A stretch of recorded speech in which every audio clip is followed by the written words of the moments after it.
Last night, I got a call that could only have come from the mind of a soap opera writer, or maybe a comedy show.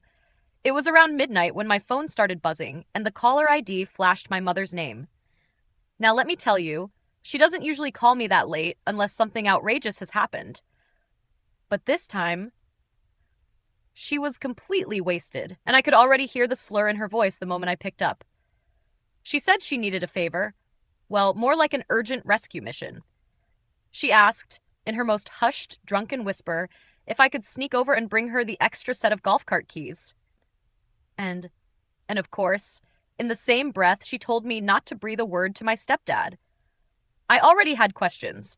Why would she need the spare golf cart keys at this hour? Why couldn't I tell my stepdad? With an eye roll and a sigh, I asked her what had happened. Her answer left me half amused and half shocked. She'd managed to lose her keys.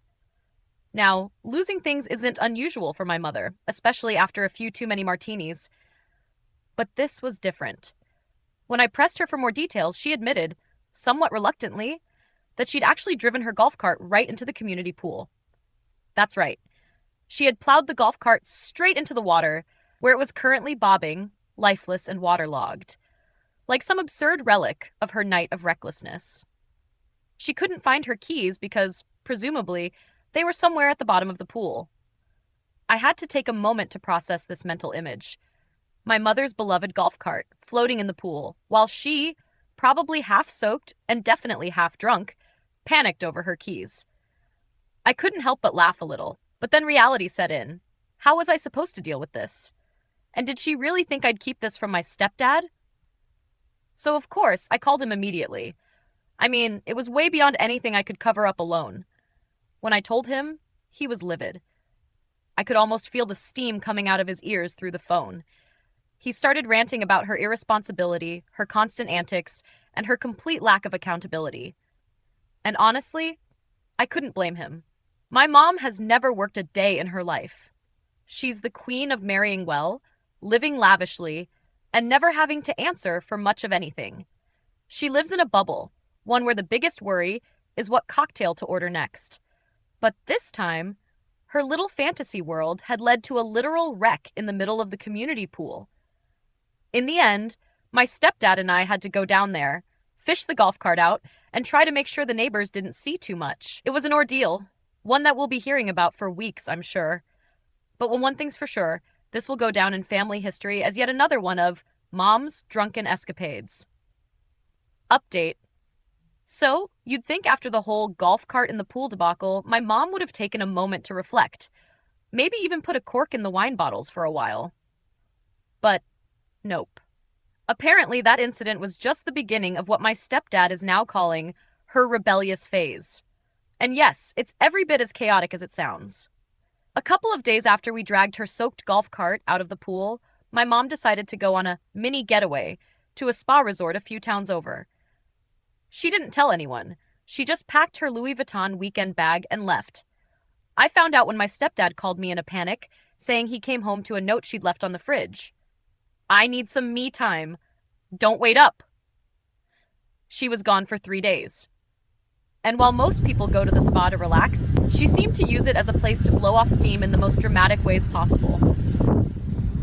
I got bits and pieces of the story later, mostly from my mom's barely coherent texts and an embarrassing video she posted online and quickly deleted, where she was holding a martini glass and singing "I Will Survive" in the resort's lobby. Apparently, she caused enough of a scene that the spa management asked her to leave, and my stepdad had to drive out to pick her up. He was furious, naturally, and on the drive back, they apparently had a huge blow-up, which ended with her dramatically insisting she needed more freedom, and that no one understood her. She told him she was tired of feeling like an ornament and wanted to reclaim her independence.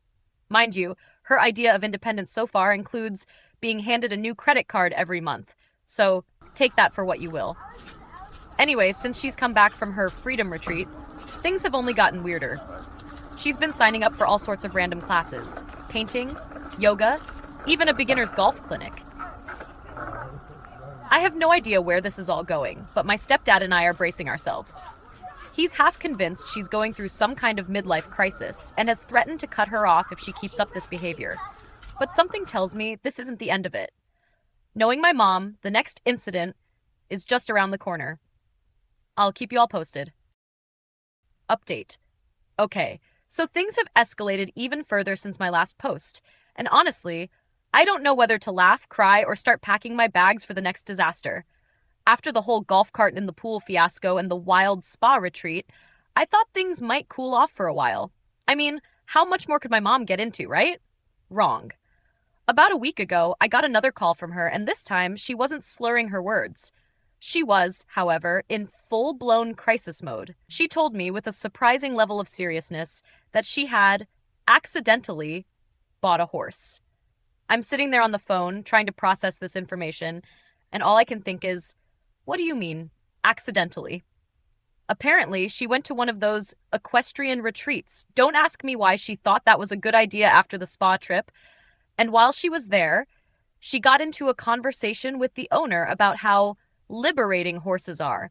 And before she knew it, she was signing papers and putting down a deposit for a horse. No, I'm not kidding. She dropped several $1,000s without even thinking twice. Now she's the proud owner of a horse she can't even remember the name of. She says the horse is beautiful and majestic, but I'm pretty sure she's just trying to impress herself more than anyone else at this point. Naturally, my stepdad lost it when he found out. This man, who works hard and actually earns his money, now has to deal with the fact that my mom has somehow added a horse to the family budget without any consideration of the logistics. She didn't even know how to feed the thing properly. So, guess who had to step in and take her horse shopping to buy all the necessary gear? Yep, yours truly. So, now she has this horse. Let's call it Freckles for the sake of sanity, and I have to go out there every weekend to help her figure out how to take care of it. And if you can believe it, she's already looking into getting it a custom saddle. She's like a kid with a new toy, except the toy is a living, breathing animal that requires actual work. This whole situation is a nightmare wrapped in leather and hay. Oh, and because I know you're all dying to know, yes, my stepdad is still pissed. He can't believe how quickly she goes from one wild impulse to another.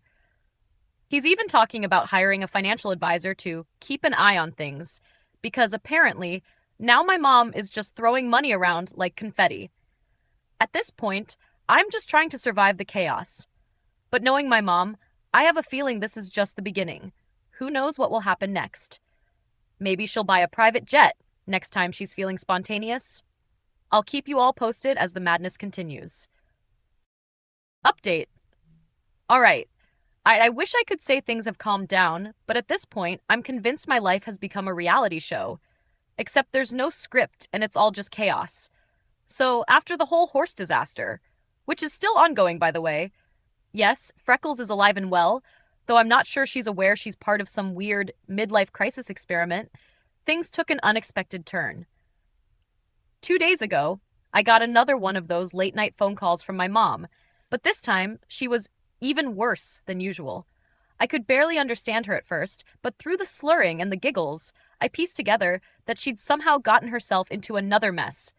She had, in her infinite wisdom, decided to buy a boat.